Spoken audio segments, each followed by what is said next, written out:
कुछ समय की बात है। रश्मि एक छोटी सी गांव की लड़की थी जिसे उसकी शादी के बाद दिल्ली के एक बड़े घर में आकर रहना पड़ा। रश्मि का नया जीवन उतना आसान नहीं था क्योंकि उसकी सास माया देवी एक बहुत सख्त और पारंपरिक महिला थी। माया देवी की आदतें बहुत कठोर थी और वह हमेशा रश्मि को यह साबित करने की कोशिश करती थी कि वह एक अच्छी बहू कैसे बन सकती है। रश्मि के लिए शुरुआत में घर के काम बहुत कठिन थे। माया देवी उसे अक्सर डांटती और हर काम में उसकी गलतियां निकालती। रश्मि परेशान हो जाती, लेकिन उसने हार नहीं मानी। उसने अपने पति अमित से कभी कोई शिकायत नहीं की। वह जानती थी कि अगर उसने हार मानी तो घर का माहौल और बिगड़ जाएगा। समय बीतता गया और रश्मि ने घर के हर सदस्य के साथ रिश्ते बनाए। वह माया देवी की पसंद नापसंद को समझने लगी और धीरे धीरे उनके साथ भी एक रिश्ता बनाना शुरू किया। माया देवी ने भी देख रही थी कि रश्मि ने सच्चाई से काम लिया है और उसका दिल नरम पड़ने लगा था।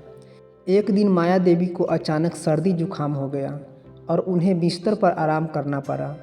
रश्मि ने पूरी तरह से उनकी देखभाल की, उनकी पसंदीदा चाय बनाई और उन्हें आराम दिया।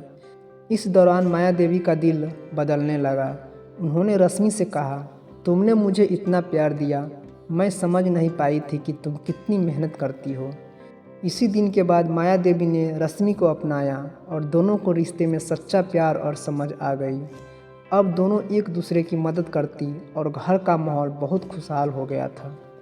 रश्मि और माया देवी के बीच अब एक गहरा समझौता और स्नेह विकसित हो गया था। घर के सारे कामों में दोनों एक दूसरे की मदद करती थी और परिवार का माहौल पहले से कहीं ज़्यादा खुशहाल हो गया था।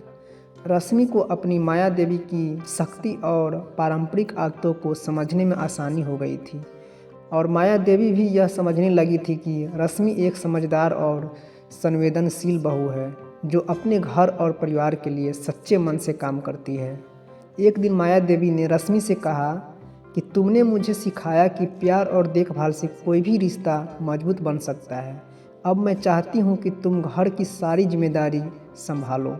यह सुनकर रश्मि थोड़ी चौंकी क्योंकि पहले माया देवी कभी नहीं चाहती थी कि रश्मि कोई बड़े फैसले ले, लेकिन अब वह बदलाव आ चुका था। रश्मि ने तुरंत ही अपनी जिम्मेदारियों को अस्वीकार किया और अमित से बातचीत करके घर के नए बदलाव के लिए योजना बनाई। माया देवी अब रश्मि के फैसलों का समर्थन करती और वह दोनों मिलकर परिवार के लिए नई दिशा तय करने में जुट गई। कुछ समय बाद घर में एक बहुत बड़ा समारोह हुआ। अमित और रश्मि की शादी की सालगिरह। इस खास दिन पर माया देवी ने रश्मि को एक सुंदर गहना तोहफे में दिया और कहा, यह तुम्हारे प्यार और मेहनत का प्रतीक है। तुमने मेरे दिल को जीत लिया है। रश्मि की आंखों में आंसू थे क्योंकि वह समझ गई थी कि सास और बहू के रिश्ते में असली सशक्तिकरण प्यार और विश्वास से ही आता है। रश्मि और माया देवी दोनों अब एक दूसरे की आदतों और खामियों को समझने लगी थी और उनके रिश्ते में कभी न ख़त्म होने वाली मित्रता और प्रेम था।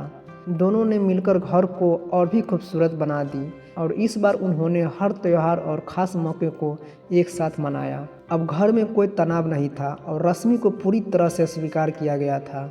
वह जानती थी कि कोई भी रिश्ते में छोटी मोटी समस्या आती रहती है, लेकिन अगर हम एक दूसरे की मदद करें और समझें तो हम उन्हें पार कर सकते हैं। तो दोस्तों, इस कहानी से यह सीखने को मिलता है कि रिश्तों में धैर्य और समझ की बहुत बड़ी ताकत होती है। अगर हम एक दूसरे के दृष्टिकोण को समझने की कोशिश करें तो हम किसी भी रिश्ते में प्यार और आदर बढ़ा सकते हैं। तो आप लोगों का ये स्टोरी कैसा लगा तो प्लीज़ आप लोग कमेंट में ज़रूर बताइएगा और कहानी अच्छी लगी तो प्लीज़ एक लाइक ज़रूर कर दीजिएगा और नए हो तो चैनल को सब्सक्राइब ज़रूर कर लीजिएगा क्योंकि मैं इसी तरह स्टोरी लाता रहता हूँ जो हमारे स्टोरी से आप सभी को कुछ सीखने को मिले। तो फिर मिलते हैं एक नेक्स्ट स्टोरी के साथ।